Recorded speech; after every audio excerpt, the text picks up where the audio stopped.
Hi, everybody, and welcome back. Before we start, I'd like to thank Sim for sponsoring us today and let everyone know that if you haven't signed up or attending RLF, Sim is offering a $500 discount this week through March 6th. Just enter JK500 to get your $500 off. And with that, I'm going to take a step back into time a little bit for me when I went through Sim's RLF, or the Rising Leader Forum. And I just want to talk about as we navigate the complexities of what's like to lead in the digital era, it becomes increasingly clear that what we learn from a technology perspective isn't the only thing that makes you a standout leader. There's a mastery of soft skills that are the intangible qualities that enable us to communicate effectively, empathize with others, and lead with inspiration that truly create career-defining moments. So if she's here today in 2009, Judy Arteshkar told me go to RLF, and what Judy said to do something, I usually do it.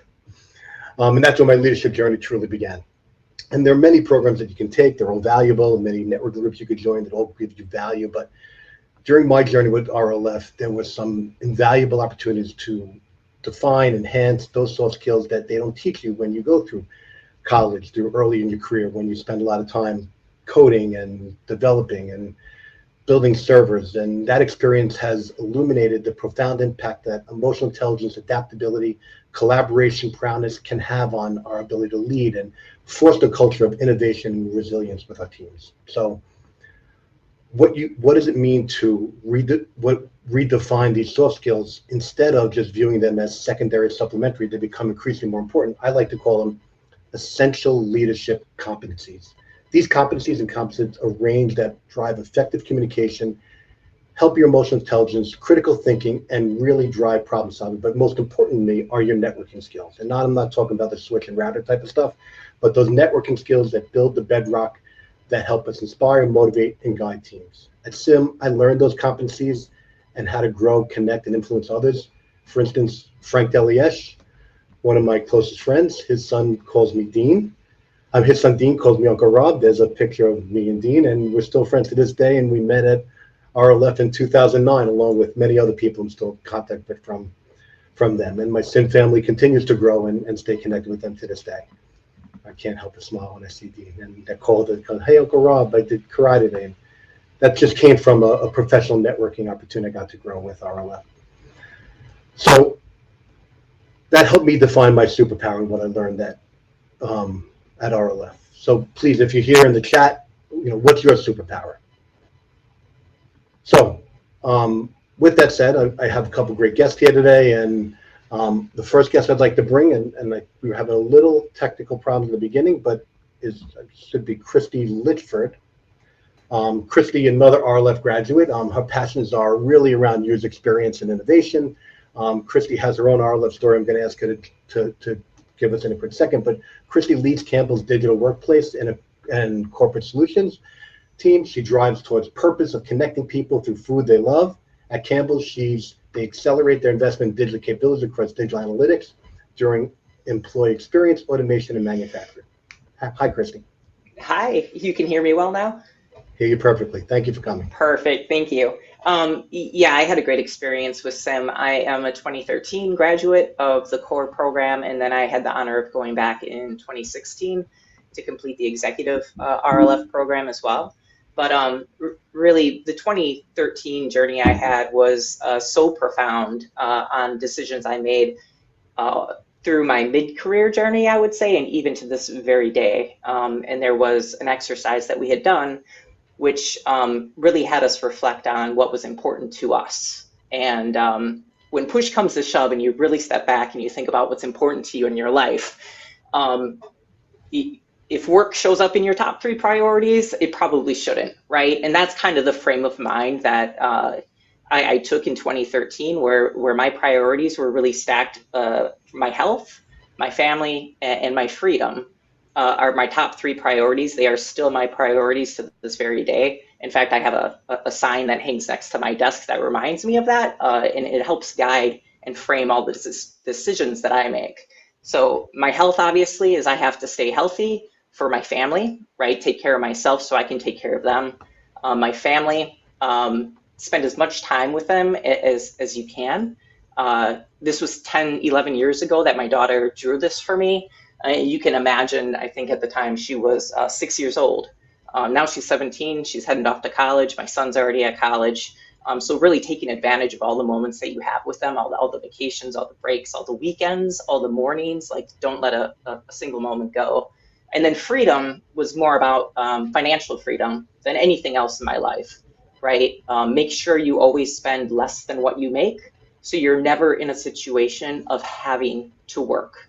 And I know that's hard for maybe people earlier in their careers to think about, but I think it's super important to have that flexibility for many, many reasons. So thank you for that. Thank you, Kristy, for sharing that. And it's great. I didn't see anything about technology in there, so that's a good story, and I appreciate that journey. So let's welcome also now someone who works with Kristy. Let's welcome Julie Anderson to the show. And Julie is the Senior Vice President, Chief Technology Information Officer, and leads Campbell's enterprise-wide information technology strategy, ensuring integration, the company's strategic plan, and business strategy. That includes Campbell's through modern technology platforms and stakeholders. She works with AI, ML, and prior to Campbell's, Julie worked at Smithfield Foods, where she was responsible for strategic planning, oversight, and global operations. As the Vice President of Global Operations, CEO of North America at Heinz as well, and the Senior Director of IT at Pepsi, Kraft Foods, Nabisco, Julie has had national known names and brands throughout her entire career. Soon, probably, hopefully, a bunch of big name boards in her life coming forward. But she's also a board member at SIM, a national board member of SIM, an RLF graduate of, and part of the Advanced Practice Council. Currently, SIM West Fairfield Westchester. So, Julia, thank you for joining us. Thank you. Excited to be here. So I'm going to also tell my RLF story. I'm actually a graduate in 1999, and my story is a little different because my CEO at Kraft Foods at the time, who was a former president of SIM and was a mentor, knew that I had a goal to become a CIO.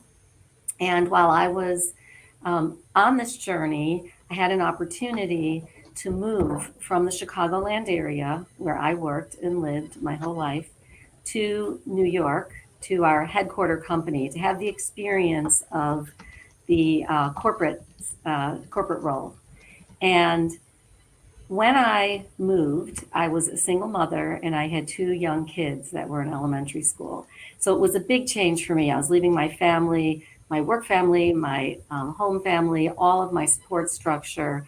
But I struck out, bought a home in Connecticut, moved with my two sons, and I was enrolled in RLF. And RLF at the time only existed in Boston. So I had to actually commute to the RLF in Boston. And I would say when you get the opportunity to do these things, invest in yourself, it takes a lot of time and it takes a lot of energy. And a small part of me thought, maybe I shouldn't do this right now because, like Kristy, I need to focus on my family and my children and my move and my work family and my new job. But thankfully, I trusted Steve. I went to the RLF, and what I ended up gaining was a whole nother family, the SIM family. So I went through that experience. It's a year-long program, as people know. It is a lot of time commitment, but the people that you meet and engage with become your friends for life, become your peers and your network for life. And it really helped me to reconcile this decision that I made to uproot, move my children, move away from my family for a career decision. And it helped me to really reconcile that and really lean into it and live into it. It was really the right decision. I still live in Connecticut. I've worked in all these places, as you've mentioned, and have brought many, many people through my network along with me. And so that concept of being connected, networking, being engaged, having that work family and that support system, I really learned that at RLF and that engagement. And so I was extremely, extremely fortunate to be offered that opportunity and to be able to have that experience when I moved and really changed so many things in my life, to be able to have that group to lean on and to help me really ground myself. Thank you, Julie, and thank you for being here too. I met Julie as she was actually doing another LinkedIn Live with Kristen Lamoureux, and because of Sim and RLF and that connection. And Kristen, I called Julie and said, would you do this? And she said, yes, what do I have to do? So it was not, what are we doing? Yes, it was, yes, what I have to do. So thank you for the connection for doing this well, Julie. So the next person I'd like to bring to the show, before I announce who he is, we're here in New York. And as most New Yorkers know, that when you see someone famous walking down the street, you don't say anything to them. But that started early in my career at RLF when the first CIO who walked through the door was Jim Knight. And then I get that same type of feeling that most people see when they see someone walking down the street in any other state but New York and they want to go over and ask for the autograph. I want to ask Jim for his autograph. Jim comes to us with 42 years of experience, the last 9 as the global CIO at Chubb. He's thus left the corporate world to start his own career as in passion coaching, inspiring professionals and individuals who now lead individuals and teams to realize their fullest potential in career. When he founded Knight Insights. In addition, he's responsible for Sim's RLF, and he is part of Sim New Jersey. But most importantly to me and Frank from the Institute, Jim also works as a professional private chef. I got the opportunity again to see Jim many years later. Still remembers our conversation from my RLF in 2009 about our both love for the Mets, and an authentic leader has taught me more about leadership in early in my career, and has the impact he had on me that early in my career made me want to continue in leadership. And if I could take anything away from my Sim leadership, is the impact that someone like Jim has on rising leaders. And what we all do is what we do, continue to stay with you throughout your career. And Jim and I got to share a hug a few weeks ago for the first time in more than a decade. And it's a pleasure to have you here as well, Jim. So if you would share your RLF story with us, I'd appreciate that. Sure, Robert, thank you. And I'm thrilled that we maintained a relationship that we did, and go Mets. We're both suffering Met fans, by the way. I'm going to take a different angle. My predecessor, June Brewery, at Chubb, that is, right? She was also my predecessor at SLI, Sim Leadership Institute. Believed in RLF, so did I. And between the two of us, we've sent at least 250 people through RLF over the years. And why? Because it's about leadership. One of the things we realized, Chubb being an information-based company, insurance company, technology, we hold the company in the palm of our hands, in effect, right? And now just about every company so relies on technology, and then translate to relies on the IT department and the extension of IT through sourcing and so on, right? So we recognize that quickly. June recognized it, then I recognized it when I took over. So that's why we sent so many people through. And a couple of stories around that, right? One woman, we're sending people right and left, and Jim, I don't have the time, I can't do this, because it is a time commitment, but it's worth it. She came to me and said, Jim, I can't do it, I don't have time. I said, I need you to seriously think about this, right? It's everyone else is going, we want to build like a superpower leadership team, and you're going to be part of that. So she hemmed hard and said, okay, I'm going to do it, I'll do it. And after the second session, the 6 sessions in progression of RLF, she came, walked to my office, kind of tail between her legs, but in a happy way, and said, I get it. I'm glad you do this. It is going to be a life-changing experience. And I hear that right and left. So I'm the executive director for Sim Leadership Institute. We have a bunch of programs, the flagship program being RLF, Rising Leadership Forum. And I got to tell you, sending all these people through, I coach a lot of CIOs, right? So one of the things that you see in coaching is that when I talk to CIOs, they feel like they're audit takers. They feel like they're like stepchildren to the other executives. Not all of them, but you get that, right? I knew that right away, that even Chubb, we felt that way, that's got to stop. We got to the point that were such good leaders, we didn't call them customers anymore, they were business partners. It changed the paradigm of IT, that we're not going to just be audit takers. We're going to lead as much as they lead us, right? Sometimes they're the senior partner, sometimes we're the senior partner, depends on what part of the equation, right? So, and there used to be a day where, business strategy influenced, cascaded down to IT strategy, technology strategy, if you would. Now it's circular. Technology impacts business strategy. So it's our job as IT professionals to really lead the organization. We're the one organization, chief financial officer, maybe the second, that sees the whole organization, right? So that's a lot of power, that's a lot of impact we could have. Hence, let's develop our leaders to be the best leaders they could be. And a couple of indications to me that this really worked. We went through a major, major IT transformation at Chubb. I mean, shock the system type transformation. Every single person at the leadership level was an absolute professional. Some lost their jobs, some got downgraded, some actually got bigger jobs. Everyone just kept their eye on the ball, got the job done, very big distraction, but didn't let it get to them. We didn't miss a beat. And the other part was we got acquired by Ace Insurance Company. They kept our name, so it's still Chubb. My team, the Chubb side of the team, absolute professionals, where the CIO and the leadership team on the other side said, and they've grown, the company that merged with us, took us over, if you would, they grew through acquisition, so they have experience with this. And they said, this is the first time we've worked with another team where they were all in to help us succeed. And we did. Day one went so smoothly. All the systems were up and running. And it's because we had great leaders. Even our, let's say, competitors who took us over recognized that. And that's exactly why I decided that I want to be part of SLI. Right? I want to have that impact for other people, right, by running the organization. But let me tell you about the facilitators. They're here because we're a non-for-profit, right? They're here because they want to be here. Their heart's in the game. They want to give back. They all have a ton of real life experience on the technology side, on the business side, and on the IT side, right? So they're here because they want to have an impact.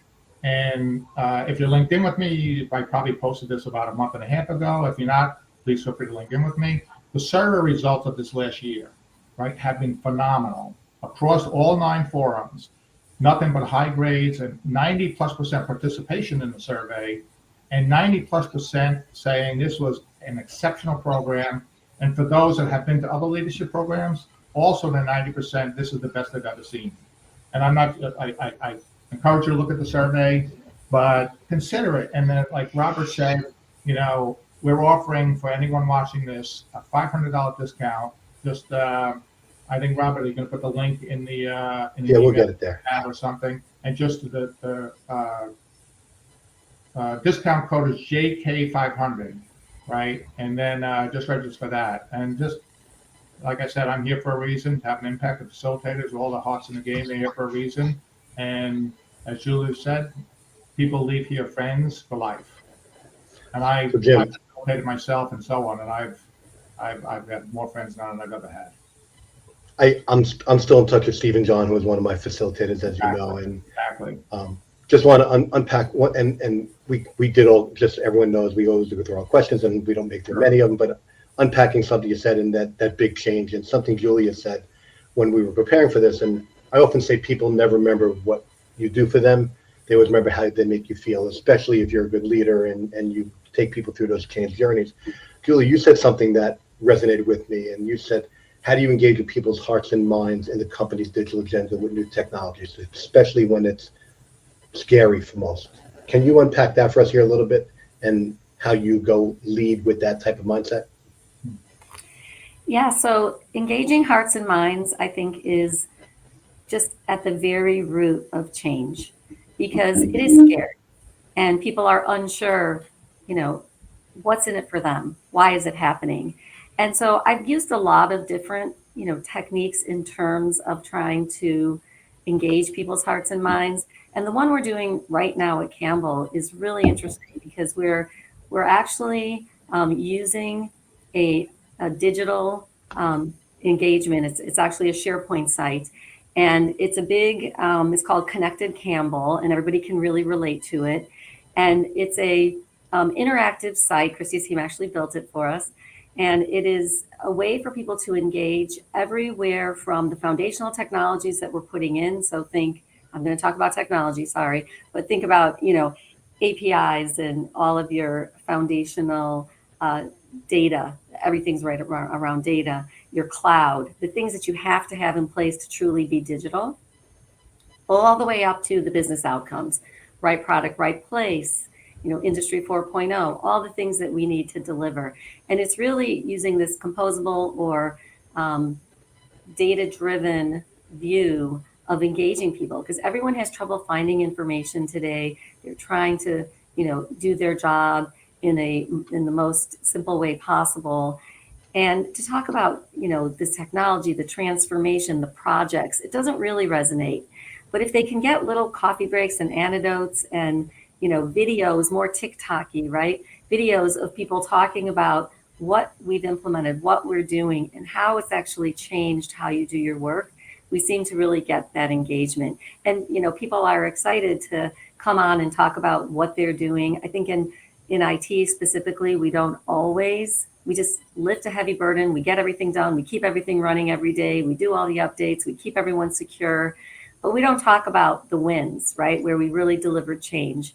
And so our Connected Campbell learning map, it's not status, it's excitement. It's get excited about our farm to spork or spoon, or a soup company, right? Our farm to spoon journey, and get excited about, what you're doing, what you're engaging in, these tools and capabilities that are really making a difference. So we're doing it through design thinking, a digital, very visual way, but it always gets down to people understanding what's in it for them, how can they contribute, and celebrating the wins. So it sounds more that mindset is continuing outside of your technology ability and what your practice you've learned, which, resonate to those soft skills, or how you continue to use that ability to connect with people, which again, we don't teach in our immediate early in our career. So how you use that going forward. So Kristy, you're experiencing, I'm assuming, some of the same transformation in Campbell's now, if you're part of this project. Right in the center of it. Okay. So how are these skills helping you? And as we read your bio earlier, how are these skills that you learned throughout your education and the RLF process helping you be successful in what your role in that is? I think really it goes down to what Julie had mentioned. It's org change, and it's communication, and it's the ability to speak, I guess, normal and not like a techie, right? And that takes some rounding over time. Being able to really listen. I think a lot of times early, at least early in my career, and other people I've talked to, right, we tend to come to the table with a very strong opinion, a very strong solution in mind, and that stops us from listening, right? And that's where I think relationships don't get formed, and they may get broken, right? So when you think about some of the soft skills that you pick up, and definitely picked up during RLF, right? It's the EQ, or emotional intelligence, versus the IQ. And I think, when you're early in your career, you might rotate on using your IQ in conversations, and then you realize you can get a lot further if you kind of bury that IQ, come to the table as a partner, and use all the EQ, right, to really listen. What are we trying to solve for? What is your problem? And then start bringing your IQ to the table to partner and to build things. And that's been so true here at Campbell's. I think Campbell's has a fantastic culture to begin with. And so approaching the conversations from that lens has made all the difference in all the conversations we've had. So in Jim's opening and both of you, we heard about big transformations within your organizations and how it was more aligned with the business, which I've heard a lot of chatter over the last couple of years about how IT resonates, how IT's work resonates with the business and how we build those alliances. Can you guys give me some examples? And Jim, if we can start with you, especially when you're coaching some people through this process, but can you guys give me some examples of how you maintain to continue to have that growth mindset and helping your teams, right? We're developing our future leaders of tomorrow, right? How do we help our team continue to have that mindset of people first or business first, and providing technology for a solution, not just for the sake of technology? Right. So Jim, would you mind grabbing that one first? Or? Sure. And a little bit what Julia said too, right? You get their hearts and minds, but you make it your mission as a leader. And I don't just mean the CIO, but your leadership team, to empower them to be business partners. First of all, like I said, we got to the point in a fun way. Like if you happen to slip and call a business partner a customer, you had to put $1 in a jar when it's a charity type thing, more to make that point, right? But underlying to that point was you can be assertive. You can say, this isn't going to work, but we do need more time. How many times as IT people have we got squeezed in terms of, add this or make it cheaper, and we still did it and always have an overrun, right? So be more assertive, but it's the backing of the leadership team and really empowering them through conversation, through responsibility, through accountability, to say, this is what we expect, and this is how we're going to be there for you to support that, right? And through an RLF journey, for example, like understand everyone has different leadership capabilities. 9 ways to skin a cat type thing. My leadership style could be very different than someone else's. I could be as effective as they are, just like take a different approach. Well, RLF lets you understand that. And that's what I liked about the team at Chubb, and anyone else who's gone through it really, is that, capitalizing on what they bring to the table and allowing an environment. We're not all marching to the same drum and the same goals, but how we get there. As long as it's professional and you get the results, that's good. So it's about empowerment, really, at the end of the day, and knowing that we have their back, that they can and should, be as equal to the business partners. When you're in conversation about requirements, let's say, about the scope, assert yourself and say why you can't get it. I'll do a very quick story. I mean, this is me, but still, the board approved 7 $100 million projects at once, right? We had to come back with the more formal estimates. CFO was in charge of orchestrating that. He wanted exact numbers. They gave us 3 months for exact numbers. And I told him, no way, I'm not doing it. It would be wrong for me to do that, right? I'll give you a range and I'll tell you, the percentage plus or minus, and it's never minus, by the way.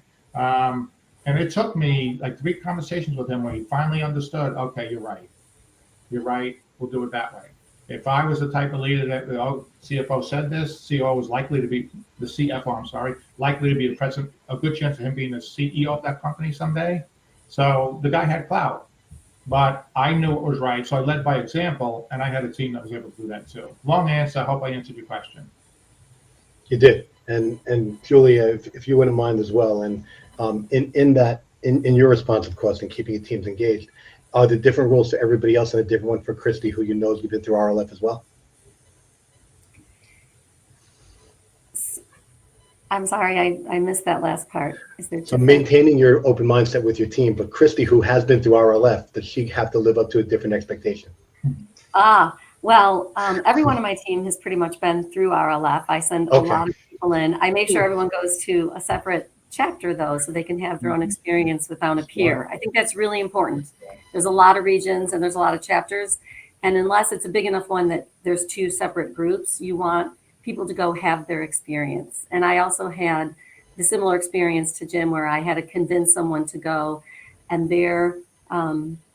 one of the things they needed to work on was sort of holstering the gun, not knowing the answer, bringing everyone along. And about the second session, they came back and said, I was really mad at you for sending me to this. And I now want to say you're the only person who's ever really invested in me in terms of understanding what I'm trying to overcome. And it was like you could see the puzzle pieces go together, the sunshine in, right? And, really successful leader was an architect, very technical. So even has to overcome, like Kristy was saying, really, I know the answer, but we can't say the question is irrelevant, right? We have to say, but as you start talking about the answer, my answer may pivot a bit, because there may not be just a direct line between getting my answer implemented. I may have to make a few stops along the way so that we don't build something and they never come. All these crazy sayings that are so true, when you're in IT and you think about the side of IT that is getting people to engage and accept in these new tools and give their input and feedback, and really coming from, where they're at, versus kind of just showing up with the tool and saying one size fits all, right? One thing I will share, Jim, June Drury was someone who I was in the Advanced Practices Council with for many years, and she told a story one time about trying to prioritize work, similar to get people to understand, we can't do all these $1 million projects at once. And she told a story of how she showed up at the executive meeting with monopoly money. And so this is as much as you have. So figure out where you're going to put that. And it was just, it blew my mind, because it was such a creative way, instead of being on the defense, to go in and say, listen, I get it. There's only so many hours in a day for all of us. So here's your monopoly money. And just really creative ways of approaching and engaging with the executive team. I just learned so much. And in that case, you mentioned June, and that's the story that popped into my head. I can see it too, and she's unbelievably good at what she does. We should print some Monopoly money, and everyone, I think everyone's going to try buying Monopoly games to bring that to their offices. Yeah. And to answer the question, Kristy does not have to have a different standard. She sets the standard in many ways. Her job grew after I came in. And, not only does she do all of our corporate services and all the engagement, and we're very HR, people-based company, just, deployed our whole new portal where we never had anything like that before, but also does all corporate systems engagement. So, myself, I'm a tough customer, HR, finance, legal, all of that. So that's the standard. So Kristy, tell us about that standard then. How are you helping those around you with their open mindset, maintaining that philosophy? Oh, geez. The funniest thing, one of my kids said to me recently, thinking about what they were going to do with their career. And like I said, they're 20 and 17 now. So it's a real conversation on a day-to-day basis. But I remember probably about a year and a half ago, my daughter, very confidently said, the only thing I know is I don't want to do what you do, Mom. And I laughed and I said, well, what do you mean by that, right? Tell me more. And she said, I listen to you. I work from home most days remotely. And she said, I listen to some of your phone calls and you sound more like a therapist than you do in technology. And I had to laugh because I think back to the conversations that I have on a day-to-day basis with, my team, my peers, Julia, my business partners, right? And being an outsider listening in, yeah, you could probably say a lot of them are therapy, right? And in therapy in a way that you're trying to work through problems, right? Problems, technology problems, people problems, culture problems, team problems, and you're constantly just collaborating around these topics and trying to find the best path forward. And I think that that's the most important thing, right? When you think about being a leader, right? I love what Jim said earlier, empowerment.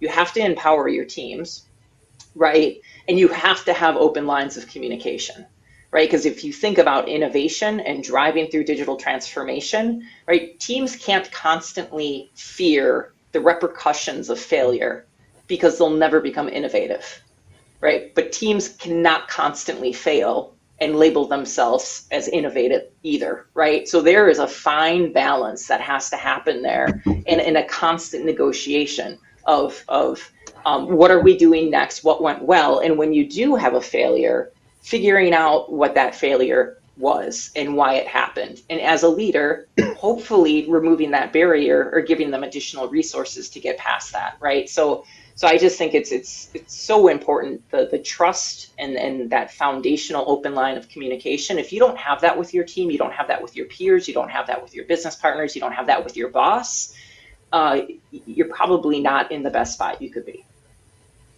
So, Kristy, I'm sorry, I'm going to go off our script a little bit again, but that fear of failure is a big deal for many people, right? And tell me, though, how are you doing that? How are you making sure that people are okay to fail and giving them that safe space so they know that it doesn't cost them more than they want to bet?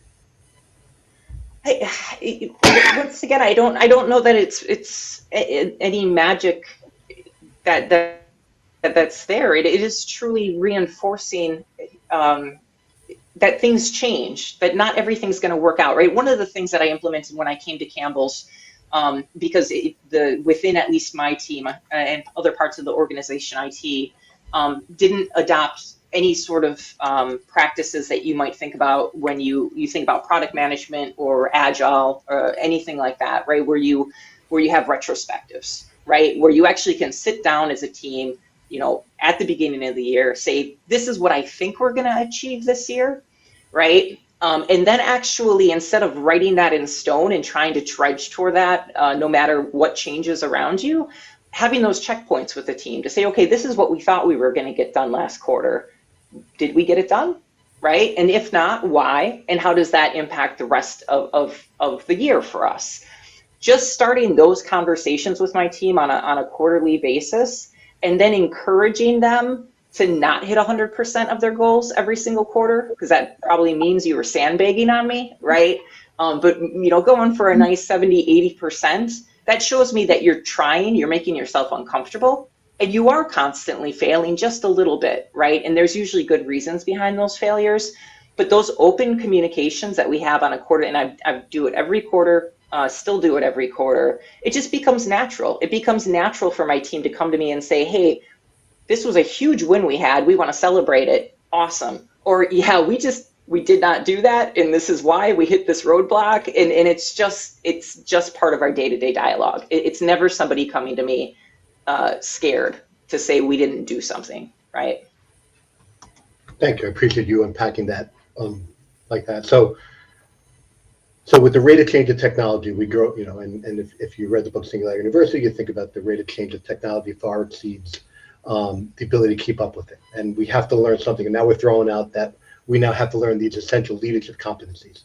How do we balance that? How do we balance the need for technical expertise versus leadership skills? And as we think about how we hire for the future, especially in the age of AI, what are we looking for, right? We're thinking about building the future leaders for tomorrow, empowering them to have what roles they're going to need in 2 years, 5 years, 10 years. What are you thinking about that balance between technical expertise versus other skill sets, and how do you go find them besides what they're going to learn at RLF, but also including that? So, Julia, what are you looking for to empower that to those future leaders, and the balance and the skills? It's a great question, because we are hiring a lot of people right now, 50 in our environment. So I think that one of the most important things is we are now hiring people who can think on their feet. The idea is that you used to kind of come into a role, work your way out. Maybe you were a programmer, you became an analyst, you decided if you were going to go be an architect or be a project manager. And now the roles are much more, I think, entwined. Kristy mentioned agile product development. We're using new skills which include really understanding the technology and how it works and how to apply it, but really being able to think in terms of, sort of sprints in delivery, right? So being able to understand the business and how to apply the technology to the business. So it's a little bit of a different skill set than being, I think, deep in one of the verticals, right? So I think we're looking now for people who really can engage across the organization, who are delivery experts, who have a lot of ability to adapt. Like, adaptability is huge, because we are on one path and then all of a sudden we shift to another. And it can be a business priority change. It could be your company gets taken over. I mean, it can be anything. But that ability to be adaptable and to hold on to, what was the plan and how do you deviate from it, I think is a real skill set that feels different than when I was first coming up, because it was sort of be a real expert in something, in ERP, in architecture, in data. And now you sort of have to have a little bit of everything, but that adaptability, the curiosity, the continuous learning, and the ability to engage with people. I think those are some of the skill sets. I mean, people can learn, and as fast as you learn something, it's changing. So if you're really holding on to an idea, it could be difficult, right, to move. And so I think that adaptability and that, ability to think in short sprints is really important. So I paused on purpose of that so we could cut that up, because I think everybody should be playing that for their development groups, their HR groups. I mean, those are great skills to look forward to in the next generation, the generation after that. So rather than let everybody else build on those skills. So Jim, how do we help develop those skills, especially as a coach and with the practice you're doing? How are you looking at looking at people to step outside their box, keep an open mindset, and look and help develop those skills? Sure. I think, one of the things that is important, and as a leader or as a coach, you help them become self-aware. RLF does that, by the way, right? Like, what is it that you bring to the table? And I believe in if you're good at it, exploit it. If you're not so good at it, you're not going to get great at it. So either accept that, maybe if you can delegate it, get someone else to do it, to manage it, right? And then also you have to look at, I'm digressing a little bit to the question you asked Julia, and I'll get to yours, is, when I look at people, there are two ways to look at them, competency and character, right? You can teach competency. You really can't teach character. So understand their character. So Julia, to your point, are they adaptable, right? You can't necessarily teach that. They are or they aren't. Can they get there over time? Sure. But to the question, right, is you push them out of their comfort zone. And you're there to kind of lead them, nurture them. Perfect example, we had a major, we were re-engineering all the claim systems for Chubb. For Chubb, yeah. And there's a big role of integration testing, integration process and testing, right? Meaning legacy systems still had attached to the new system. And we're talking like $80 million system overhaul, right? And I said, this guy, Pete, he's got what it takes to be this integration manager, right? And he was a skip level to me, so I told his boss, and we agreed, have Peter do it. Peter comes knock on my door, kind of nervous, and says, thank you for the confidence, but I'm telling you, I'm scared. As Pete, we're here for you. I see it in you. I know you can do this. He knocked it out of the park because we let him know that we're behind him, and we know it's a stretch for him, but we will have to life preserve if you need it. And we took the nervous energy, for the most part, not completely, out of him because we're here for you. And we kept an eye on him in a nurturing way, not in a can't wait for him to do something wrong way. And, to the 1 minute magic, catch him doing something right also to keep boosting him up. But Julia started with this earlier, right? You got to get their hearts. Once you have their hearts, they're going to develop as you want them to, right? And if they know you're in that corner, that's all it takes. And then, also, and this is why RLF is a cool thing, people leave their boss, they don't leave the job.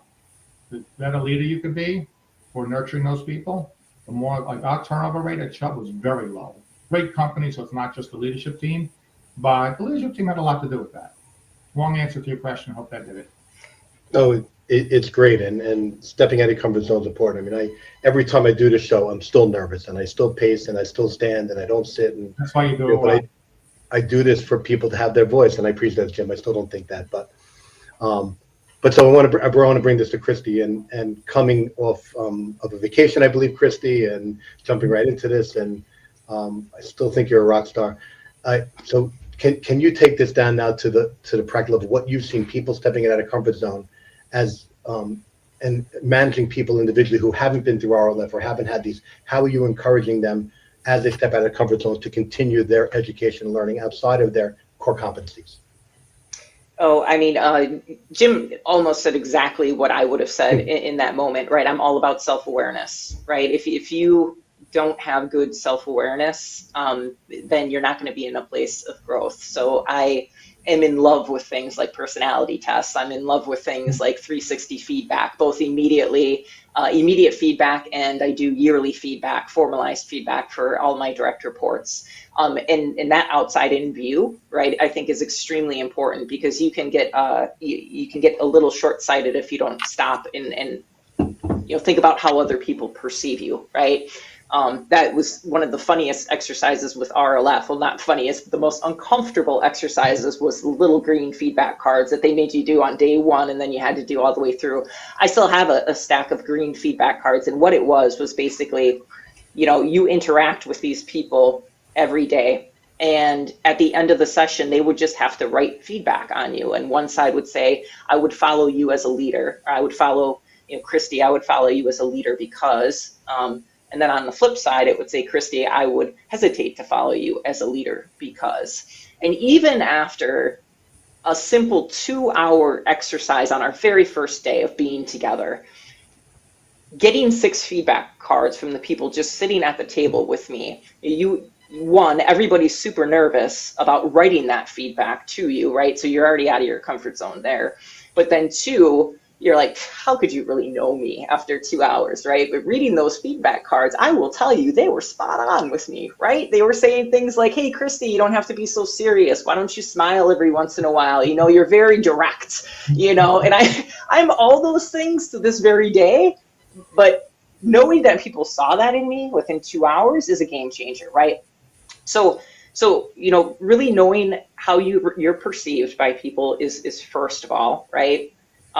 Secondly, right, know your strengths, because you do want to exploit those, and then know your inadequacies because you may not be able to fix them, but you can compensate for them, right? And how you compensate for them is to hang out with people that have those as strengths, right? So find people not like yourself, and surround yourself with not just like-minded people, but with people who also make you a little uncomfortable, because that means they probably think a little bit differently than you do. Thank you, Kristy.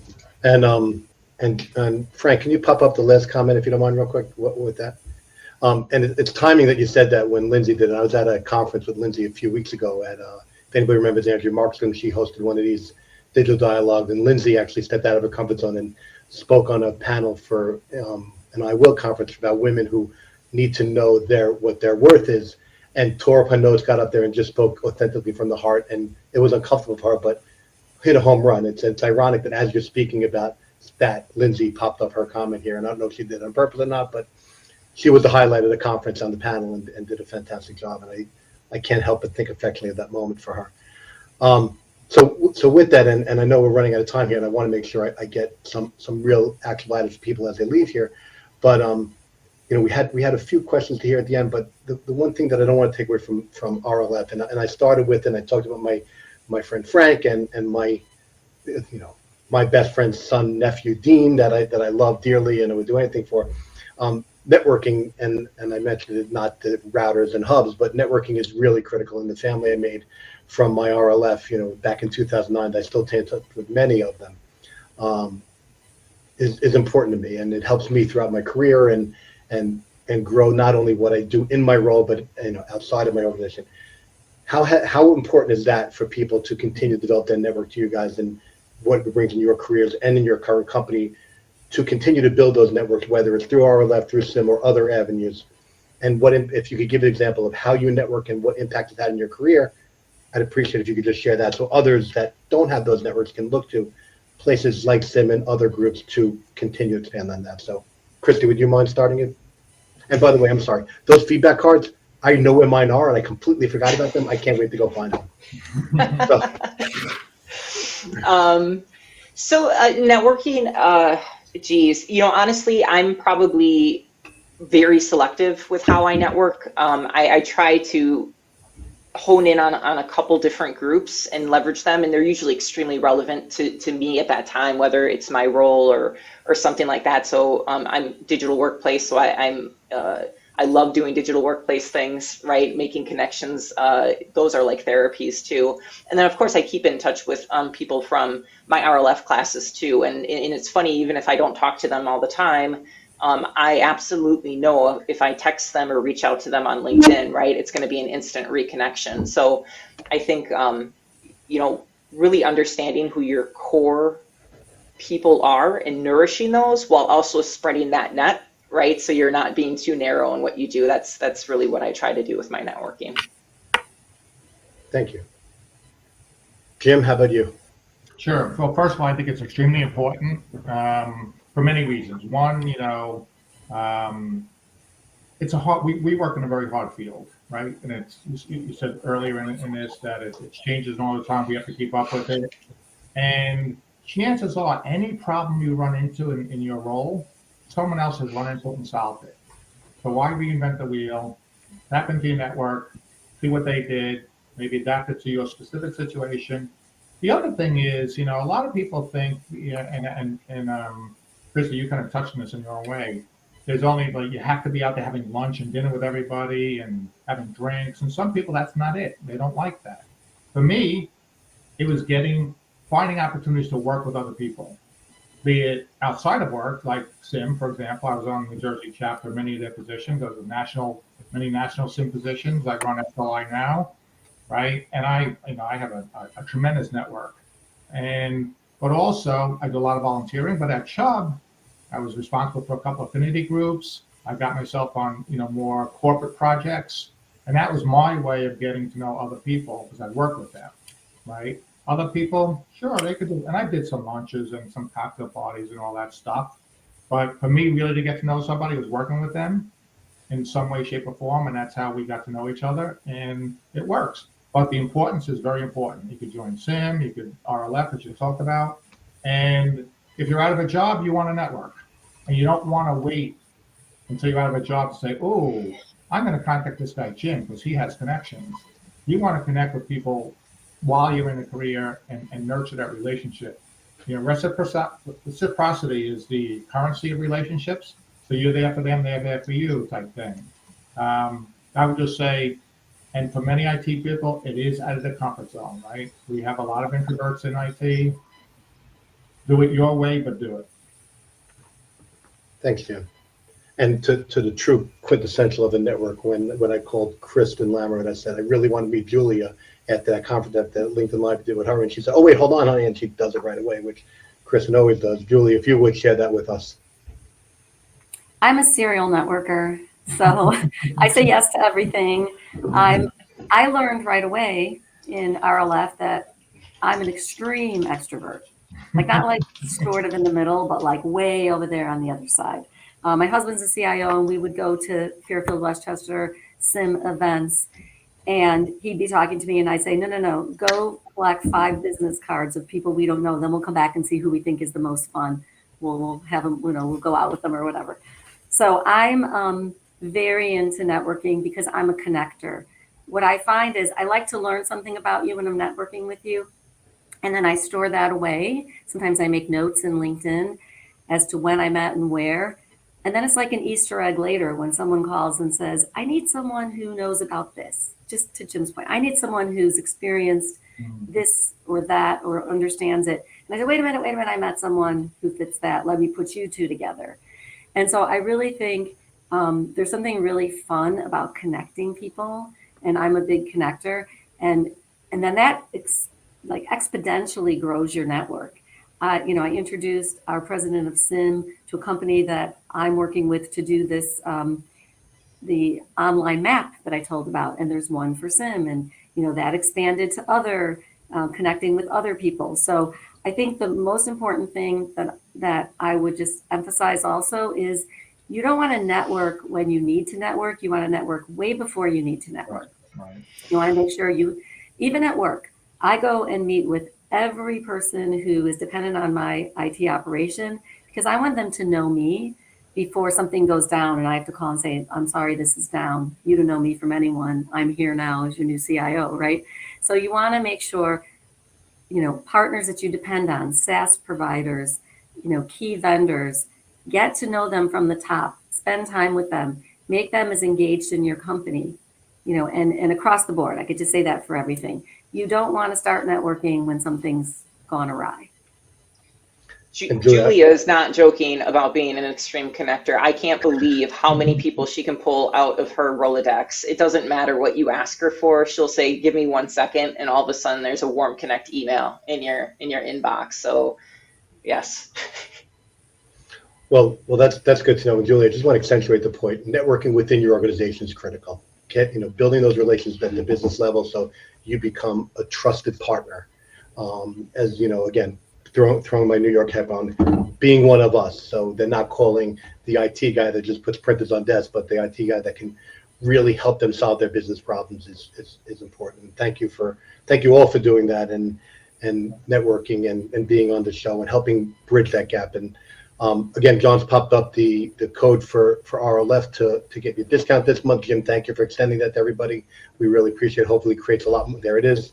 Hopefully create a lot more people, learning those skill sets and creating bigger networks. And I do appreciate everybody here for joining, building my network a little bit deeper. Julius, get great to know you a little bit more. Kristy, great to learn and know about you. And Jim, great to really connect with you again after all these many years. And I appreciate that too. And I thank everybody for watching. And hopefully everybody took away some really great stuff here, that building your network and teaching, empowering the tomorrow's technology leaders is more about just technology, but it really is about building their whole essence of what they need to do to be successful in their organizations and beyond. So thank you, everybody. We'll see you soon in our next Leading the Digital Era. Thanks for joining Leading in the Digital Era, hosted by Robert Field. Look for more Leading in the Digital Era presented by the Institute for Digital Transformation, coming to a LinkedIn Live session soon. Can't join Robert for the live session? You can catch the replay anytime on our YouTube channel.